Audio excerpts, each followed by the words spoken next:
کیا آپ نے کبھی سنا ہے کہ ایک گاؤں میں دو بہنیں ایسی تھیں جن کے نام سے رات کے وقت لوگ دروازے بند کر لیتے تھے؟ کہتے ہیں وہ مدد مانگتی تھی اور پھر لوگوں کی زندگیاں چھین لیتی تھی، مگر ایک رات وہی دریا جسے وہ اپنی نجات سمجھ رہی تھی ان کی قبر بن گیا۔ یہ کہانی ہے صدیوں پرانے ایک گاؤں کی، جہاں سادہ لوگ رہتے تھے، بس مٹی کے گھر، تنگ گلیاں۔ اسی گاؤں کے قریب ایک ویران رستہ تھا جہاں سے گزرنے والے اکثر لوگ لوٹ کر نہیں آتے تھے۔ لوگ کہتے تھے وہاں دو سائے رہتے ہیں۔ ان کا نام تھا زلیخا اور سلمیٰ۔ بچپن میں یتیم ہو گئی تھیں۔ لوگوں نے کچھ دن رحم کیا پھر چھوڑ دیا۔ بھوک، ذلت اور تنہائی نے ان کے دل کو سخت کر دیا۔ پہلے وہ صرف مانگتی تھیں، پھر چھیننا سیکھ گئیں اور آخر کار دھوکہ دینا ان کا ہنر بن گیا۔ رات کے اندھیرے میں وہ سنسان رستوں پر کھڑی ہو جاتی، چہرے پر آنسو، آواز میں درد، خدا کے لیے ہماری مدد کرو۔ جیسے ہی کوئی سیدھا سادہ مسافر رک جاتا، بس وہی اس کی آخری غلطی ہوتی۔ وہ اس کو لوٹ لیتی، کبھی کبھار تو مار بھی دیتی اور پھر اندھیرے میں غائب ہو جاتی۔ آہستہ آہستہ گاؤں میں خوف پھیل گیا۔ لوگوں نے رات کو نکلنا چھوڑ دیا، مگر کوئی بھی ان کو پکڑ نہیں سکا کیونکہ وہ ہر بار بچ نکلتی تھی۔ ایک دن ایک مسافر گاؤں آیا، نام تھا حماد۔ وہ بہادر تھا اور عقل مند بھی۔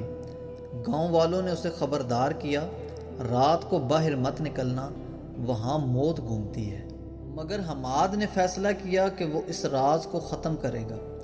اسی رات حماد جان بوجھ کر اسی رستے پر گیا۔ کچھ ہی دیر میں وہی آوازیں گونجی، خدا کے لیے ہمیں بچا لو۔ حماد سمجھ گیا یہ وہی دو بہنیں ہیں، مگر اس نے انجان بننے کا ڈرامہ کیا۔ جیسے ہی وہ قریب آئیں، حماد نے اچانک ان کا ہاتھ پکڑ لیا اور کہنے لگا، آج تمہارا کھیل ختم۔ دونوں چونک گئیں اور فوراً بھاگ کھڑی ہوئیں۔ حماد نے شور مچایا، یہی ہیں وہ دو چور، پکڑو انہیں۔ گاؤں والے جاگ گئے اور سب ان کے پیچھے دوڑ پڑے۔ پہلی بار وہ دونوں خود شکار بن چکی تھیں۔ بھاگتے بھاگتے وہ ایک بڑے دریا کے کنارے پہنچی۔ پیچھے گاؤں والے تھے، آگے تیز بہتا ہوا دریا۔ سلمیٰ نے گھبرا کر کہا، ہم تیر کر پار نکل جائیں گے۔ زلیخا نے ہاں میں سر ہلایا اور بغیر سوچے دونوں نے دریا میں چھلانگ لگا دی۔ شروع میں وہ تیرنے لگیں، مگر دریا کا بہاؤ بہت تیز تھا۔ پانی نے انہیں اپنی لپیٹ میں لے لیا۔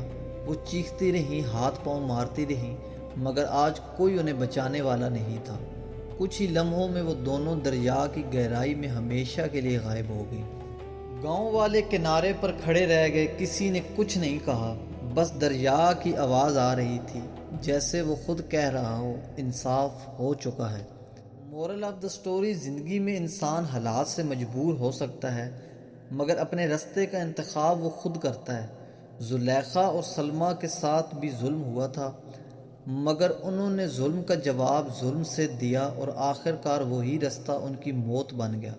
یاد رکھو، دھوکے سے حاصل کیا گیا فائدہ آخر کار نقصان میں بدل جاتا ہے، اور کبھی کبھی انصاف عدالتوں میں نہیں، قدرت کے فیصلوں میں ہوتا ہے۔